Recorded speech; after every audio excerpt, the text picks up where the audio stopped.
께서 우리에게 주신 말씀은 창세기 45장 4절에서 8절까지의 말씀입니다. 요셉이 형들에게 이르되 내게로 가까이 오소서. 그들이 가까이 가니 가로되 나는 당신들의 아우 요셉이니 당신들이 애굽에 판 자라. 당신들이 나를 이곳에 팔았으므로 근심하지 마소서. 한탄하지 마소서. 하나님이 생명을 구원하시려고 나를 당신들 앞서 보내셨나이다. 이 땅에 2년 동안 흉년이 들었으나 아직 5년은 기경도 못하고 추수도 못할지라.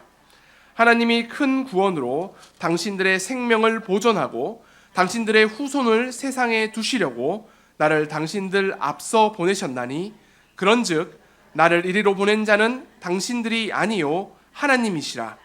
하나님이 나로 바로의 아비를 삼으시며 그 온 집의 주를 삼으시며 애굽 온 땅의 치리자를 삼으셨나이다. 아멘. 오늘 2015년 어머니 기도의 12번째 말씀을 전해주실 분은 보기만 해도 뿌듯한 우리 김요섭 목사님이십니다. 인생의 퍼즐 조각이라는 제목으로 말씀 전하실 때 큰 은혜 받으시기 바랍니다. 목사님 나오실 때 큰 박수로 맞이해 주십시오. 네, 잠시 우리 기도하고 같이 하나님 말씀을 나눴으면 좋겠습니다. 하나님 감사합니다. 하나님 오늘 이 시간에 주님의 귀한 딸들 또 주님의 귀한 여종들 마리아처럼 예수님 발 앞에 말씀을 듣기 위해서 모였습니다. 하나님 우리가 말씀을 들을 때 너희 마음이 뜨겁지 아니하더냐 그 말씀이 우리 10년 가운데 일어나게 하여 주시옵소서.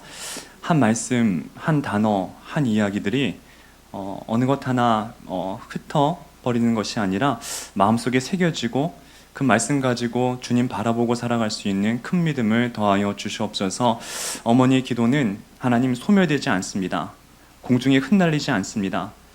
아버지 이 기도가 우리 자녀를 살리는 가장 큰 위대한 도구이오니 항상 기도하는 어머니 되게 도와주시고 아이들은 무엇보다도 믿음으로 양육시킬 수 있는 귀한 마리아처럼 또 아버지 요게벳처럼 훌륭한 귀한 믿음의 어머니들 될 수 있도록 주께서 붙들어 주시옵소서. 부족한 종 말씀을 들고 두렵고 떨리는 마음으로 섰사오니 주의 성령께서 붙잡아 주시고 하나님의 말씀을 잘 하려는 욕심보다는 바르게 하려는 마음 주셔서 하나님께 기쁨이 된 시간 될 수 있도록 주의 성령께서 교통하여 주시옵소서. 감사드리며 존귀하신 예수님의 이름으로 기도하옵나이다. 아멘.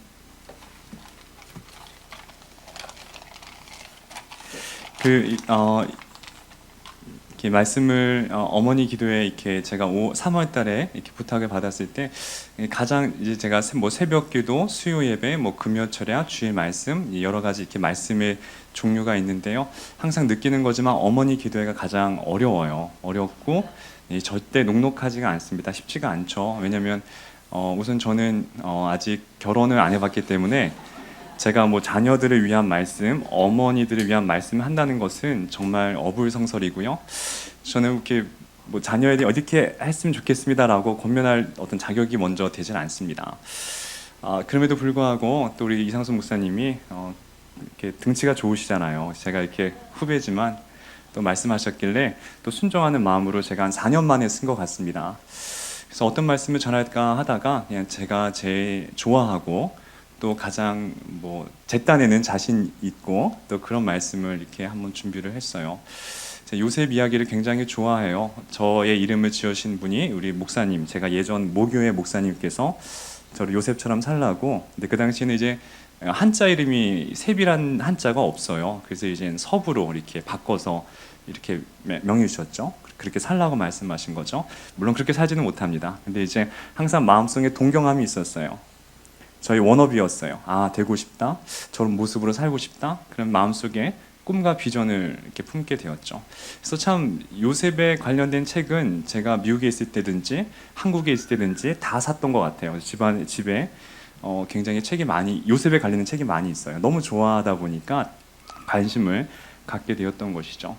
그래서 제가 우리 어르신들께 또 우리 어머님들께 바라는 것은 요셉처럼 자녀를 키웠으면 좋겠다라는 마음이 큽니다. 물론 저도 나중에 그렇게 하고 싶고요. 요셉은 구약의 예수님이십니다. 그거 하나만 마음에 새기시면 될 것 같아요. 요셉 이야기가 왜 중요하냐면은 요셉의 스토리는 구약에서 예수님을 의미하기 때문입니다. 그래서 요셉의 삶을 하나하나 면밀히 파헤치다 보면은 예수님의 족적, 예수님의 발걸음 이런 것들을 우리가 알 수 있다는 것이죠. 결국은 요셉의 삶을 추적한다는 것은 우리 아이들에게 예수님의 그 길을 걸어가게 하는 것과 똑같다라는 것입니다. 우리 아이들에게 줄 수 있는 가장 큰 것은 뭐 좋은 것도 많이 주셔야죠. 좋은 이 공부도 가르쳐야 되고요. 여러 가지 좋은 여건들로 아이들을 가르쳐야 되겠지만은 가장 중요한 것은 다 아시겠지만 신앙이죠. 믿음이죠.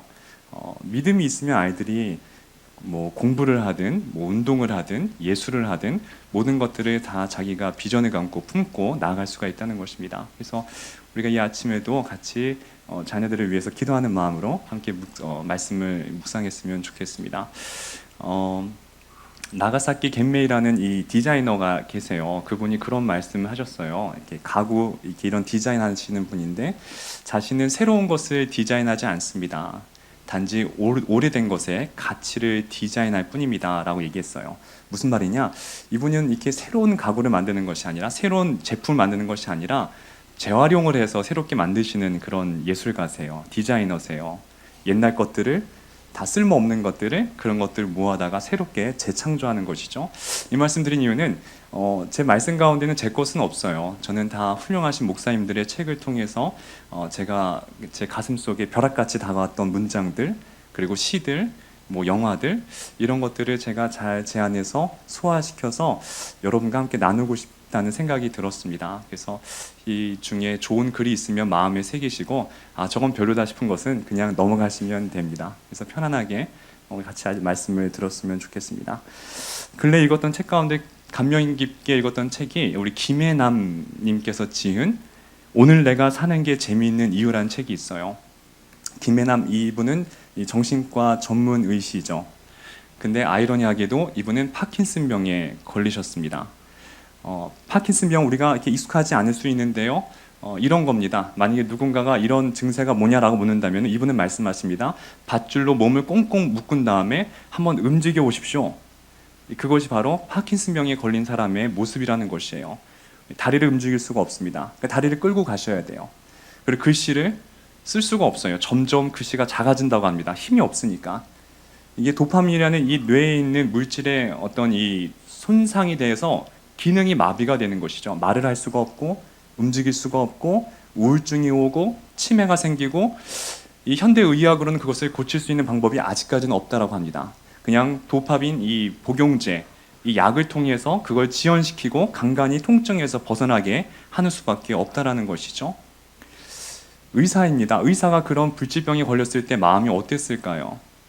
너무 한탄한 거예요. 너무 세상이 원망스러운 거예요. 내가 뭐 이렇게 잘못했다고, 내가 뭐 이렇게 실수했다고. 이분이 고등학교 2학년 때 자신의 이렇게 소울메이트였던 정말 친한 언니, 그러니까 친언니입니다. 친언니가 교통사고로 세상을 먼저 떠나게 됩니다. 너무 슬펐대요. 그렇죠. 고등학교 2학년 때 얼마나 이 민감한 시간이었겠습니까? 하지만 그때도 잘 견뎌냈대요 하는 거예요. 그리고 의사가 됐어요. 이제 아마 언니의 영향이었는지 아무튼 의사가 됐는데 또 그 이후에도 첫째 아기를 이제 가졌습니다. 그래서 임신 중이었는데 그때 응급실에 응급 환자가 들어온 것이죠. 그래서 응급 환자를 돌보다가 그 첫째 아이도 뱃속에서 유산하고 맙니다. 그러니까 이게 너무 삶이 기가 막힌 거예요. 내가 뭘 그렇게 잘못했는데, 내가 인생에 뭘 그렇게 실수를 하고 무슨 벌을 이렇게 받아야 되는지에 대한 원망과 탄식의 이 소리를 내었더라고 하는 것입니다. 저 여러분들 때로는 그럴 때가 있지 않습니까? 우리가 뭘 이렇게 잘못했는데, 내가 뭘 이렇게 실수했는데 내 삶이 왜 이렇게 녹록하지 않지? 왜 이렇게 힘들지? 난 열심히 살았는데, 난 기도도 열심히 하는데, 난 신앙생활도 열심히 하는데 왜 이렇게 나의 삶은 점점 더 깊은 나락과 수렁 속으로 빠지게 되는 것일까? 그런 질문을 종종 할 때가 있지 않습니까? 제가 청년들한테는 나눴던 시인데요. 단추를 채우면서라는 시가 있는데 제가 한번 읽어드릴게요. 우리 천냥이 시인께서 지은 시입니다. 단추를 채워보니 알겠다. 세상이 잘 채워지지 않는다는 걸. 단추를 채우는 일이 단추만의 일이 아니라는 걸. 잘못 채운 첫 단추, 첫 연애, 첫 결혼, 첫 실패. 누군가인가 잘못하고 절하는 밤, 잘못 채운 단추가 잘못을 깨운다. 그래 산다는 건 옷에 매달린 단추의 구멍찾기 같은 것이야. 단추를 채워보니 알겠다. 단추도 잘못 채워주기 쉽다는 것. 옷 한 벌 입기도 힘들다는 걸. 단추 채우는 게 쉽지가 않다는 거예요. 세상에 정말 큰 게 어려운 것이 아니라 내 힘대로 단추 하나 채우는 것도 녹록하지가 않은 게 우리네 인생이라는 것이죠. 오늘 요셉이에게 다시 돌아올게요. 요셉이 왜 형들에게 팔렸을까요? 요셉이 뭘 그렇게 잘못을 했을까요? 요셉이 그냥 아버지가 주시는 좋은 이 채색 옷을 입고 살았고 그냥 아버지 말씀에 그냥 순종하며 살았던 요셉인데 왜 갑자기 요셉의 인생 가운데 태풍과 같이 그 풍파를 맞게 되었던 것입니까? 하나님은 요셉을 통해서 무엇을 기대하셨고 또 그 요셉을 통해서 우리에게 또 여러분들에게 주시는 하나님의 메시지는 무엇일지 우리가 그것을 좀 알아봤으면 좋겠습니다. 첫 번째는요, 인생의 첫 번째 조각이 있는데요. 그것은 바로 웅덩이라는 것입니다. 웅덩이는 사람을 키워내는 장소라는 것이에요. 그래서 저와 여러분들 인생 가운데 제가 참 이게 참 어려운 게 제가 인생 운운하면은 참 제가 마음이 참 다 어르신들이고 제가 저는 청년들하고 이렇게 교감하기 때문에 제 단어가 좀 거슬려도 용서해 주시기 바랍니다. 첫 번째 인생의 가장 우리의 큰 조각은 뭐냐면은 바로 웅덩이라는 단어예요. 웅덩이. 사람은 누구나 웅덩이에 빠진다는 것입니다. 요셉이 형들에게 팔려가지고 죽임을 당하게 되죠. 근데 그럴 찰나에 형 첫째 형 루벤이 얘기합니다. 야, 우리 동생을 죽이지 말자. 이 동생이 너무나 못됐지만 이 동생이 너무나 이게 꼴보기가 너무 싫지만은 우리 손으로 피를 묻히지 말자. 그러다 보니까 옆에 웅덩이가 있었습니다. 그래서 그 웅덩이에 요셉을 빠뜨리기를 시작합니다. 하나님께서 하신 거예요. 하나님께서 일부러 요셉을 갖다가 웅덩이에 빠뜨리신 것입니다. 때로 하나님께서 저와 여러분들에게 웅덩이에 빠뜨릴 수가 있어요. 그 왜 웅덩이일까요? 생각해 보세요. 요셉이 입고 있던 옷은 이 채색 옷이었다고 이야기하고 있습니다. 채색 옷은 보통 왕이나 귀족이 입는 옷입니다. 소매가 긴 옷이었죠. 소매가 길다는 것은 뭐냐? 일을 하지 않는 사람이었다는 것이에요. 형들은 이 목동 양을 치면서 광야에서 일하고 있을 때에 요셉은 일도 안 하고 호요식하면서 집안에만 있었다는 것입니다. 그러니까 아버지 야곱의 교육 방법이 잘못되었던 것이죠. 하나님은 저렇게 해서는 요셉이 잘할 수가 없다는 것을 판단하셨습니다. 그리고 가차없이 웅덩이에 집어넣으셨습니다. 그의 의지를 키우기 위해서, 그의 정신력을 키우기 위해서, 그의 근력을 키우기 위해서 웅덩이에 가차없이 집어넣으셨던 것입니다. 인생의 힘은 어디서 키워지느냐? 바로 바닥에서 키워지는 것입니다. 인생의 능력은 진짜 어디서부터 빛을 발하기 시작하냐? 웅덩이 안에 있을 때부터, 그때부터 삶은 새롭게 시작된다는 것입니다. 물론 양날의 검입니다. 무조건 고난이 온다고 무조건 훌륭한 사람 되는 것은 아닙니다. 하지만 하나님 믿는 자녀에게는 그 웅덩이는요, 자신을 하나님 앞으로 더욱더 성찰할 수 있는 디딤돌의 역할을 하게 하고요. 하나님 없는 자녀들은요, 그 고난이 왔을 때에 나는 저주받았다, 나는 정말 운이 없는 사람이다 하면서 자포자기할 수 있는 그런 흉악한 도구로 전락될 수 있다는 것입니다. 그러므로 우리 자녀들에게 우리가 신앙을 가르치게 된 이유는 그 웅덩이에 있을 때에도 하나님을 바라볼 수 있게 하기 위한 훈련이 되기 때문이라는 것이죠. 한번 상상해 봅시다. 저와 여러분들 지금 웅덩이에 빠졌어요. 이 칠흑 같은 어둠이 있고 아무것도 내 주위에는 웅덩이에서 여러분과 저는 무엇을 할 수 있을까요? 기도죠. 기도밖에 없죠. 요셉이 거기서 막 형들한테 울면서 애걸복걸합니다. 형들 살려주세요. 살려주세요. 한 번만 용서해 주세요. 이렇게 빌었습니다. 근데 형들은 외면했어요. 근데 그 눈물의 기도를 누가 들으셨냐? 그 뒤에 있는 하나님이 보셨다는 것이죠. 그러니까 하나님께는 그 눈물의 기도는요, 굉장히 힘이 세다는 것입니다. 하나님 앞에 그 기도는요, 참된 기도는요, 반드시 응답을 받게 되는 하늘의 축복의 도구라는 것이죠. 통로라는 것이죠. 요셉은 거기서 그것을 배우게 됩니다. 눈물의 기도, 자신을 돌아볼 수 있는 성찰의 시간들을 바로 웅덩이에서 배우길 시작했다는 것입니다.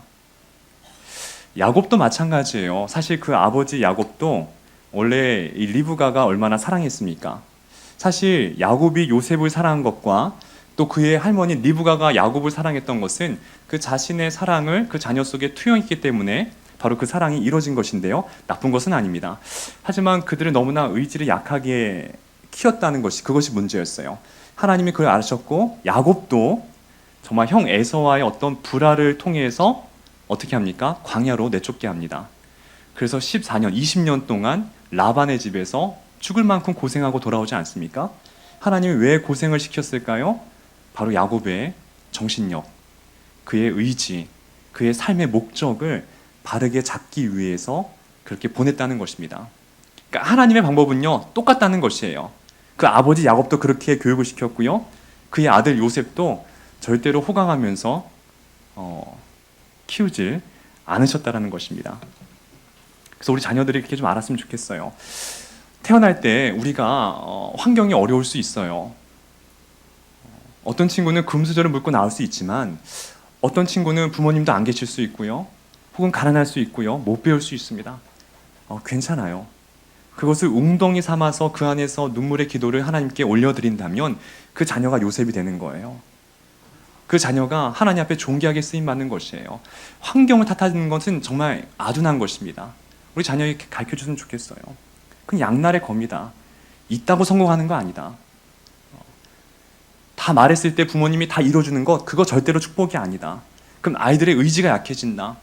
너희가 할 수 있는 것이 아무도 없게 된다. 하지만 두 손에 아무것도 없게 될 때는 무언가 그것이 자극이 되고 그것이 도전이 되어서 분명히 반응을 하게 된다는 것이죠. 그래서 우리 자녀들에게 조금 없이 사는 것도 알려주는 것도 나쁜 것이 아닙니다. 웅덩이의 삶을 허락하는 것도 그것이 절대로 아이들을 망하게 하는 길이 아니라는 것입니다. 제가 토마스 칼라이라는 이 문학가와 또 우리 서정주, 우리 시인이 얘기한 건데요. 굉장히 좋은 글입니다. 이런 말씀하셨어요. 길을 가다가 돌이 나타나면 약자는 그것을 걸림돌이라고 말하고 강자는 그것을 디딤돌이라고 말한다. 의미가 됩니까? 똑같은 돌을 보지만 의지가 강한 사람은 저건 디딤돌이야. 내가 저걸 밟고 일어서야지. 약자는 저거는 장애물이야. 걸림돌이야. 난 저거에 넘어질 거야. 난 이것 때문에 안 될 거야. 그렇게 말한다는 것이죠. 시인 서정주 시인도 자아상이라는 시에서 그런 표현을 했어요. 나를 키운 건 이 팔알이 바람이었다고. 풍파였다는 것이죠. 자기 인생의 80%는 바람을 맞고 지금 이 자리에 있게 됐다는 것이에요. 항상 저는 이런 말에 굉장히 감동을 받는데 우리 어르신들은 그게 뭐냐 이렇게 바람을 맞아야 위인이 될 수 있다는 것이죠. 정말 그런 것 같아요. 바람을 맞아야 돼요. 그리고 풍파가 때로는 필요하다는 것이죠. 그래야 삶에 애착을 갖게 돼요. 아무것도 없을 때 요셉이 뭘 생각했습니까? 진짜 하나님밖에 없구나. 내가 상처나지 내가 의지할 분은 하나님밖에 없구나. 지금 우리 아버지 야곱도 내가 믿었던 형들도 아무것도 심지어 내가 입고 있는 이 옷도 지금 내 위기의 순간에 나에게 도움이 안 되는구나. 오직 하나님밖에 안 계시구나. 그걸 깨닫기 시작했다는 것입니다. 왜 하나님께서 그러면 또 우리에게 웅덩이와 같은 그런 삶을 허락하실까요? 왜 요셉에게 하필 웅덩이를 웅덩이 속에다 집어넣으셨을까요? 다른 이유가 아니라 사람을 보지 말라는 거예요. 하나님만 의지하라는 것이에요.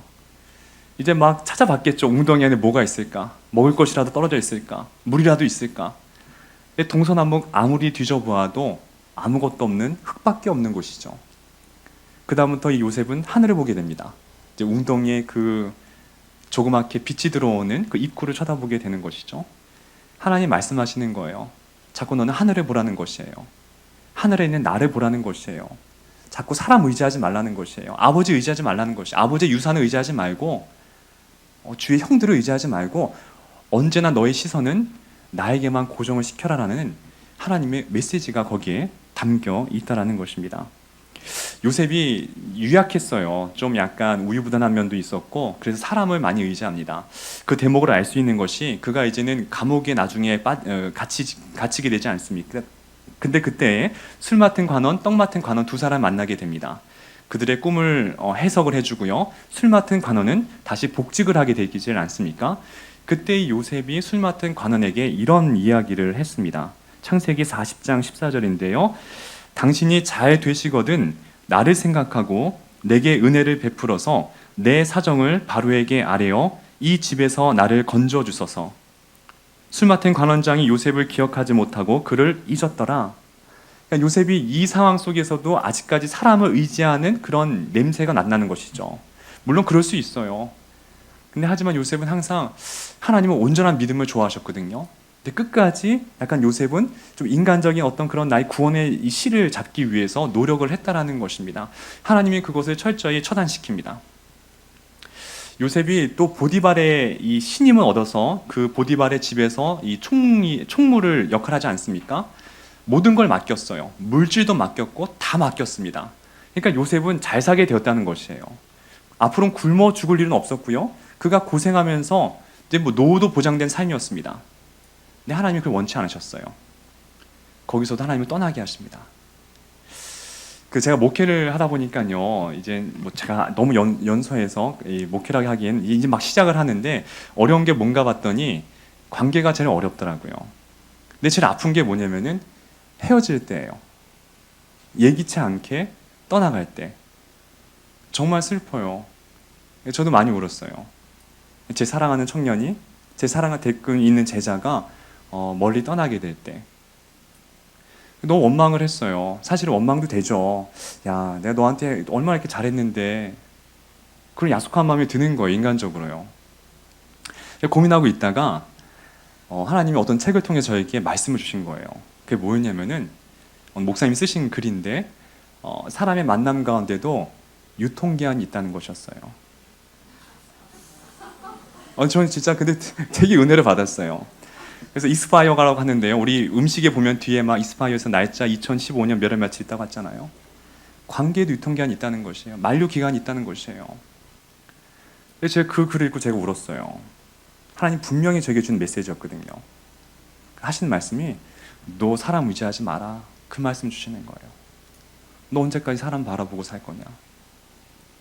제가 막 참 감사하기도 하고 회개하기도 하고 했던 그런 시간들이 있었거든요. 맞아요. 요셉과 보디발의 관계는 유통기한이 딱 그때까지만이었어요. 그리고 간수장을 만났던 그 감옥에서의 2년의 시간도 그때까지만였다는 것이죠. 어쩌면 저와 여러분의 시간 가운데도 분명히 유통기한이 있을 거라고 저는 생각이 듭니다. 하나님이 필요하신 만큼, 하나님 우리 허락하신 그 시간만큼 우리는 함께 할 수 있다는 것이죠. 그러니까 하나님께서는 요셉에게 그런 시간들, 사람을 의지하지 말라라는 그런 메시지를 주기 위해서 이 동서남북 아무것도 없는 하늘만 바라보게 하는 그런 웅덩이 속에 집어넣었다는 것입니다. 믿음은 무엇일까요? 믿음은 시선이에요. 믿음은 하나님을 향한 고정된 시각이 바로 믿음입니다. 예수님께서 어디서 시험을 받으셨나요? 광야죠. 이스라엘 광야는 말이 광야지 사막입니다. 나무 하나 풀 한 폭이 아무것도 없습니다. 거기서 무엇을 예수께서 보셨을까요? 하나님을 보게 되죠. 동서남북에 많은 것들이 있으면 하나님을 보지 않지 않겠습니까? 하나님은 그걸 아시고 그 아들 예수님에게 성령님을 통해서 광야로 인도했다는 것이에요. 왜 성령님이 예수님을 궁궐로 좀 인도해도 되잖아요. 좀 이렇게 금수강산, 물 좋고 산수 좋은 그곳으로 인도해도 되잖아요. 거기서 기도하면 얼마나 기도가 막 이렇게 잘 나오겠어요. 근데 성령님은 그곳으로 예수님을 인도하신 것이 아니라 아무것도 없는 예수님에게 마치 그 웅덩이와 같은 그 광야 속으로 예수님을 이끌었다는 것이 우리에게 큰 도전이 되고 그냥 메시지를 허락하신다는 것이죠. 마찬가지로 모세를 신의 산에 부르실 때에서 신의 산에도 마찬가지예요. 신의 산이라고 하지만은 그 산은요 나무가 있는 산이 아닙니다. 벌판이에요. 산 위에 아무것도 없습니다. 거기서 뭘 봤을까요? 모세는 하나님을 향하는 것이죠. 그의 시선은 하나님을 바라보기 시작합니다. 방주도 마찬가지로 노아의 방주에도 여러분들 창문이 하나밖에 없어요. 알다시피 창문은 위에 있어요. 하늘에 있습니다. 하나님은요 공평하세요. 동일하세요. 그 원리 원칙대로 하시는데요. 하나님은 사랑하는 자녀에게 어떤 훈련, 믿음의 훈련 시키느냐? 하늘만 보라는 훈련을 시킨다는 거예요. 자꾸 동서남북 보지 마라. 그것이 너에게 구원을 줄 것 같지만, 유익을 줄 것 같지만 그것은 썩은 동아줄이다. 그건 유통기한이 있다. 그것이 너를 살린 것이 아니다. 너를 살리실 사람은 나밖에 없다라고 하나님은 우리에게 말씀하신다는 것입니다. 그래서 웅덩이는 좋은 거예요. 아프지만 슬프지만 지나고 나면은 그것 때문에 우리가 하나님의 사람이 될 수 있다는 것을 우리가 꼭 명심했으면 좋겠습니다. 가장 많이 아팠을 때라는 글인데요. 가장 많이 아팠을 때 가장 참되게 기쁨의 의미를 알게 되고, 가장 가난할 때 가장 풍요함을 알고, 가장 많이 눌릴 때 가장 많이 자유를 차지하고, 가장 많이 굴욕을 당할 때 가장 많이 영광을 지닐 수 있는 것이다. 나무는 빗물을 마시고 자라며 인간은 눈물을 마시고 그만큼 더 크게 자라는 것이다. 네. 나무는 빗물을 마시고 사람은 눈물을 마신대요. 참. 또 저만 감동을 받죠. 그래요. 제가 참 남자치고는 이게 좀 뭔가 그런 거 좋나 봐요. 이렇게 그런 예민한가 봐요. 어쨌든 두 번째 인생의 조각은 무엇이냐? 바로 시험과 유혹이라는 것이에요. 우리 인생에 반드시 이게 찾아옵니다. 첫 번째는 웅덩이가 우리 곁에 찾아온다고 한다면, 두 번째는 바로 시험과 유혹의 이 조각이 저와 여러분들에게 찾아옵니다. 이제 요셉이 이제는 보디발의 집에서 신임을 얻습니다. 먹고 살 걱정 없었어요. 평생 이제는 이 정말 어쩌면 보디발의 이 자녀처럼 이 요셉을 키울 수도 있을 만큼 요셉은 신임을 얻게 되었습니다. 바로 그 성공이 성공이 아닐 수도 있다는 것이에요. 그리고 실패가 아닐 수 있다는 것입니다. 그래서 여러분들 인생에 모든 것이 좋은 것이 온다고 할 때는 한번 의심을 할 필요가 있다는 것이에요. 그리고 어려움이 찾아올 때에도 그것도 의심할 필요가 있다는 것입니다. 성공이 아닐 수가 있고요. 실패가 아닐 수 있기 때문이라는 것입니다. 하나님께서는 때로는 우리에게 성공을 가장한 믿음의 테스트를 우리에게 주신다는 것이죠. 바로 보디발의 집에서의 요셉은 그 테스트를 받기 시작합니다. 이 F.B. 마이어라는 목사님께서 이런 이야기를 하셨습니다. 우리는 궁핍과 수고의 때보다는 번영과 안락의 때에 유혹이 있을 거라고 예상할 수 있습니다. 알프스산에 얼어붙은 경사진 언덕에서가 아니라 양지 바른 평지에서, 한 젊은이가 분투하여 명예라는 가파른 사다리를 오를 때가 아니라 이 젊은이가 영광의 문에 들어갈 때, 사람들이 눈살을 찌푸리는 곳이 아니라 사람들이 달콤하고 절묘한 아첨의 웃음을 짓는 바로 그것이 유혹의 여신이 우리를 기다리며 누워있는 곳이다. 조심하라.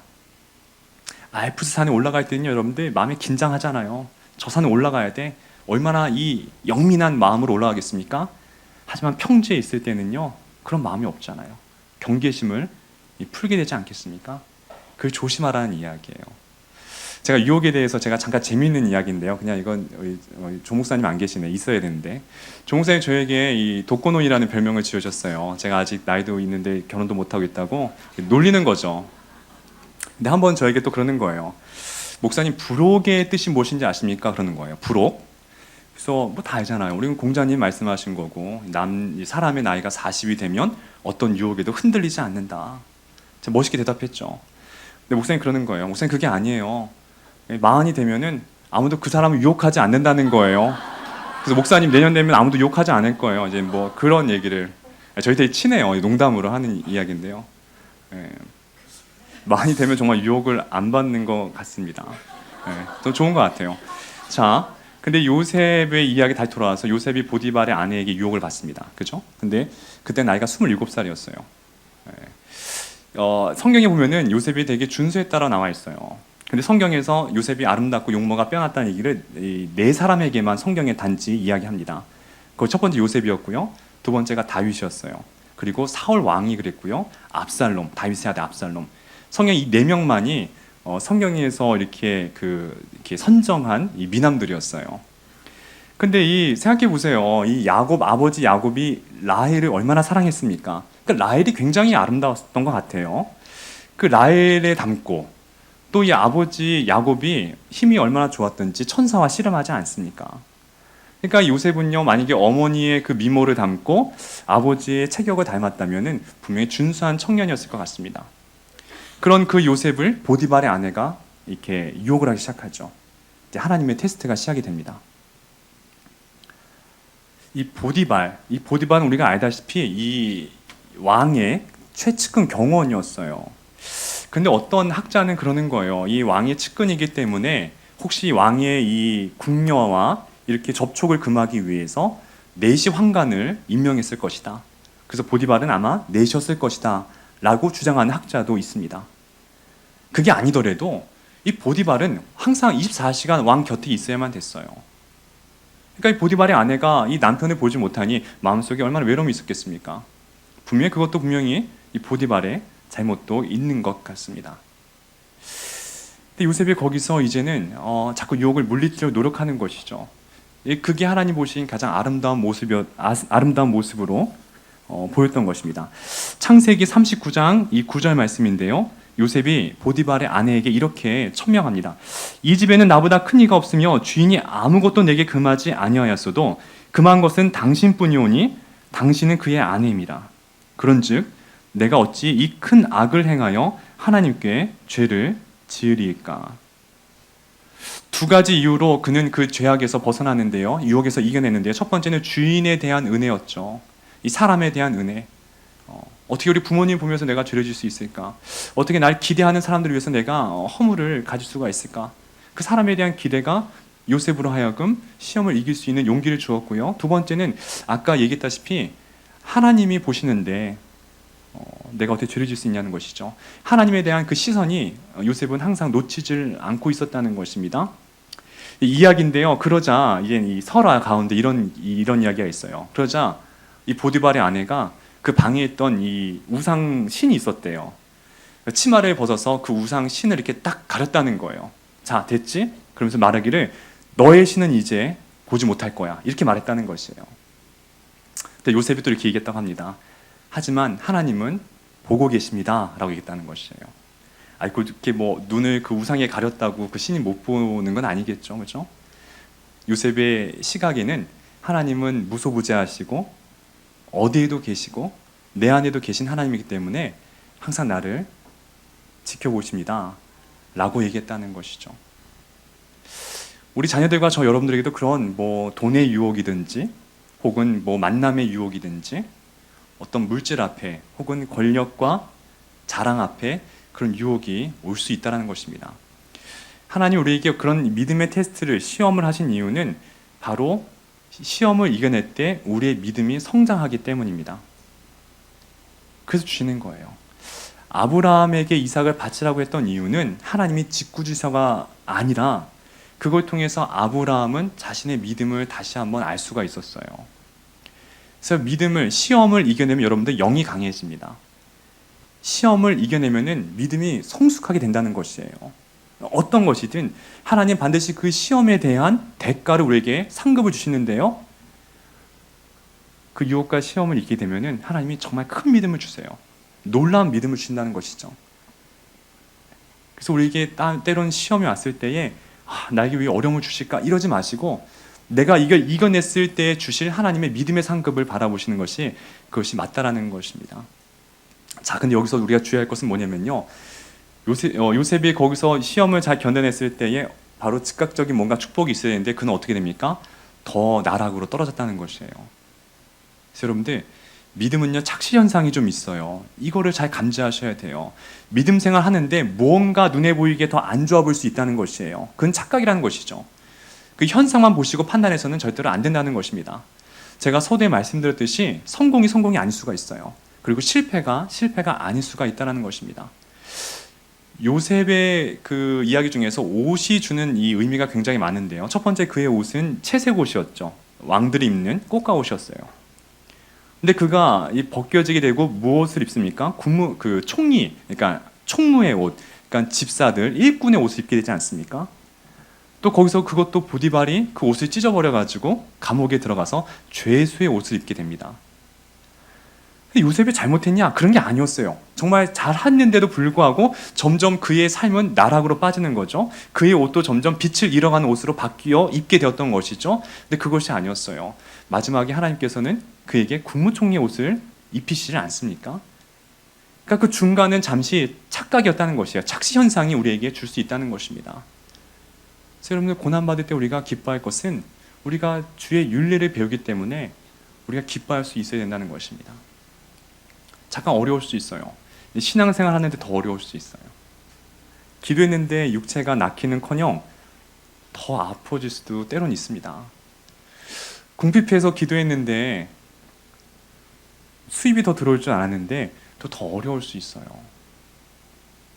근데 그건 착시 현상일 수 있다는 것이죠. 그것이 궁극이 아니라는 것입니다. 하나님은 과정의 축복보다는 항상 우리에게 궁극의 축복으로 우리에게 말씀하실 때가 많고요. 결과의 축복으로 이게 다가오시는 것이 많다라는 것입니다. 그래서 우리가 그것을 꼭 인지하셨으면 좋겠습니다. 끝까지 신뢰하라는 말씀입니다. 하나님 끝까지 믿으셔야 돼요. 하나님은 항상 옳습니다. 우리에게 주어진 모든 것들은요, 주님이 다 옳아요. 자, 세 번째 조각인데요. 세 번째는 하나님의 손이라는 이 우리 인생의 조각입니다. 이제 좋아하는 말인데요. 미시적 우연, 거시적 필연. 가까이 봤을 때는 우연 같은데 멀리 보니까 그것은 하나님 필연이었다. 여러분, 우연이라는 것은 무엇일까요? 우연이라는 것은 필연이 낳은 결과물이라고 합니다. 어떤 아이가 공부를 잘했어요. 1등 했어요. 우연일까요? 아니에요. 공부를 열심히 했던 그 결과가 빚은 필연이라는 것입니다. 요셉의 삶 가운데도 그런 어떤 우연처럼 보이는 이 필연들이 계속해서 작용하길 시작합니다. 하나님의 손이 우리 가운데 있다는 것이에요. 하나님의 손이 지금 저 여러분 삶 가운데 동시간대에 무언가를 준비하고 계시다는 것입니다. 이게 얼마나 놀라운 건데요. 한번 상상해 보세요. 지금 여러분들이 기도하는 모든 것들, 지금 어느 순간에 하나님께서는 어떤 사람을 준비하고 계시고요, 어떤 현상을 만들고 계시고요, 어떤 환경들을 조성하고 있다는 거 생각해 보세요. 그게 맞다는 것이에요. 창세기 37장 24절 이렇게 우리 같이 한번 읽어봤으면 좋겠습니다. 시작.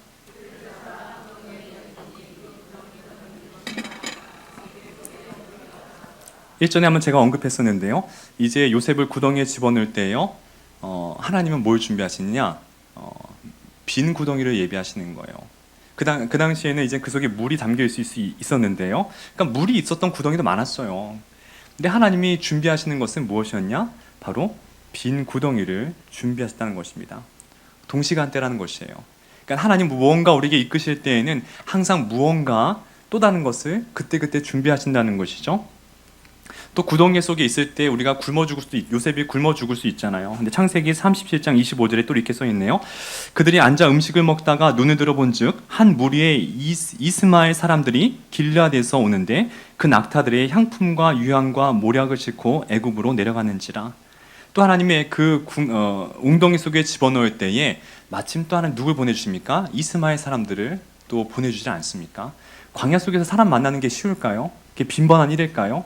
같이 우리 버스 왔다 갔다 하는 것처럼 그렇게 보일까요? 그렇지 않아요, 여러분들. 광야에 사람 만나는 건 여러분들 정말 어려운 거예요. 진짜 우연 중에 우연이고 기적 중에 기적이 바로 광야에서 사람 만나는 거죠. 근데 거기서 만나게 하시는 거예요. 누구의 손이 작용한 것입니까? 하나님의 손이 작용한 것이죠. 하나님이 요셉의 고난 가운데 하나님은 또 다른 걸 예비하시는 것이죠. 또 창세기 39장 20절에도 이에 요셉의 주인이 그를 잡아 옥에 가두니 그 옥은 왕의 죄수를 가두는 곳이었더라. 감옥에 가게 할 때에도 그 안에 또 누굴 함께 집어넣게 합니까? 술 맡은 관원, 떡 맡은 관원. 요셉의 인생은 자꾸자꾸 추락한 것 같지만은 하나님께서 무언가 동시간대에 하나님의 손이 무언가 작용하셔서 그에게 도움의 손길을 준비하고 계시다는 것입니다. 고난같이 보이지만 점점 그는 이 애굽의 왕에게 점점 가까이 가는 은총을 얻게 되었다는 것입니다. 궁극의 축복이라는 것이죠. 그러니까 그런 우연이 우리에게 있기를 축복합니다.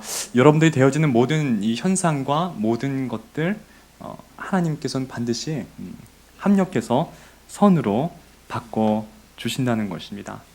제가 영상 하나를 여러분들 좀 이렇게 좀 이렇게 루즈할 수 있을까봐 영상 하나 준비했는데요. 우리 한 3분짜리 짧은 영상인데 재밌습니다. 한번 보시고 마무리 짓도록 하겠습니다.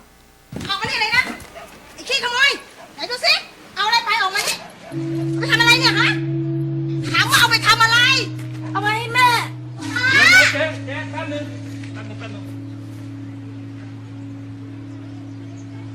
แม่ป่วยอ่ะ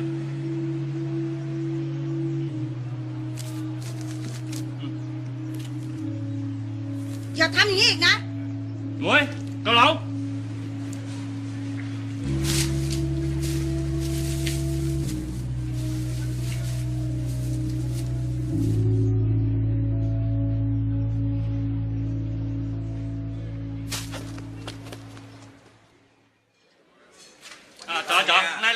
ปะ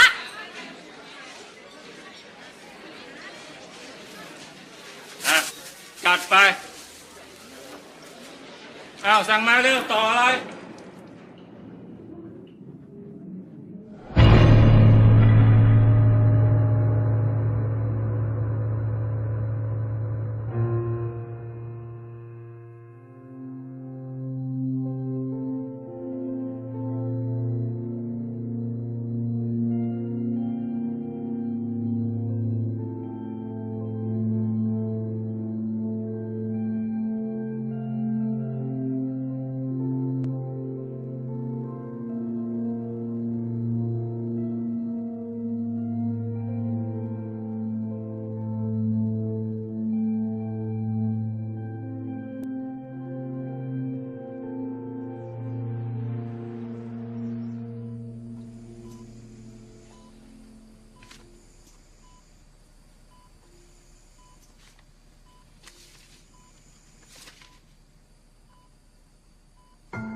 우연인 줄 아는데 언젠가 그 아버지, 병상에 누워있던 그 아버지가 베풀었던 이 선이 필연이 맺은 결과였죠. 그죠?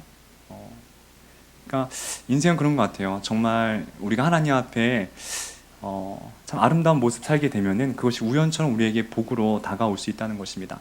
요셉은 그랬어요. 요셉은 살면서 최선을 다해 살았을 때에 그것이 다시 요셉에게 우연처럼 하나님의 축복이 다가왔다는 것입니다. 그래서 우리 자녀에게 항상 하나님께 기쁨이 되는 자녀가 되었으면 좋겠어요. 그거면 됩니다. 다른 거 뭐 우리가 좋은 직장, 좋은 만남, 하나님 다 아시죠. 하나님 왜 우리를 창조하신 하나님께서 우리의 소원을 모르시겠습니까? 하나님 원하시는 건 그것보다 가장 근원적인 걸 기뻐하세요. 너가 나를 사랑하느냐? 난 너의 마음을 원한다. 그거 원하시는 거예요. 그거 하나면 됩니다. 그래서 우리가 그런 삶을 우리가 올려드릴 때 하나님께서 기뻐하실 줄 믿습니다. 제가 마지막으로 글 하나 읽어드리고 마칠게요. 제가 C.S. 루이스를 좋아하는데요. 그분이 쓰신 우리가 얼굴을 찾을 때까지라는 글이 있는데요. 거기 이렇게 써 있어요. 이제 압니다 주님. 주님이 왜 답을 주시지 않는지를. 그것은 주님이 곧 답이기 때문입니다. 주님의 얼굴을 대할 때 모든 의문은 사라집니다. 다른 어떤 답이 더 만족스러울 수 있을까요? 기도하겠습니다. 하나님 감사합니다. 우리 인생을 살면서 때론 알 수 없는 어려움과 풍파를 맞이할 때가 있습니다. 웅덩이에 우리가 빠져 있을 때와 같은 삶을 살 때가 있습니다. 때론 시험과 또 유혹이 찾아올 때가 있습니다. 하지만 하나님, 그 인생의 퍼즐을 우리가 잘 감내할 때에, 믿음으로 이겨낼 때에 우리 하나님께서는 하나님의 손으로 우연과 같은 모습으로 다가올 줄 믿습니다. 하나님, 우리 사랑하는 자녀들 항상 믿음으로 성장시킬 수 있도록 주님 도와주시고, 어머니가 날마다 기도하게 도와주시고, 다른 것 구하는 것보다도 정말 주님 그 자체, 그 마음만을 먼저 구할 수 있는 귀한 믿음을 우리에게 허락하여 주시옵소서.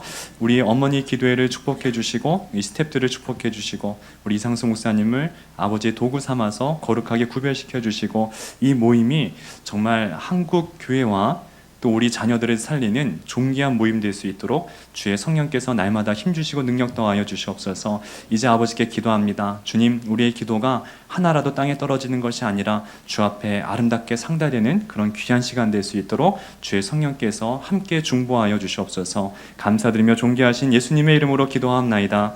아멘.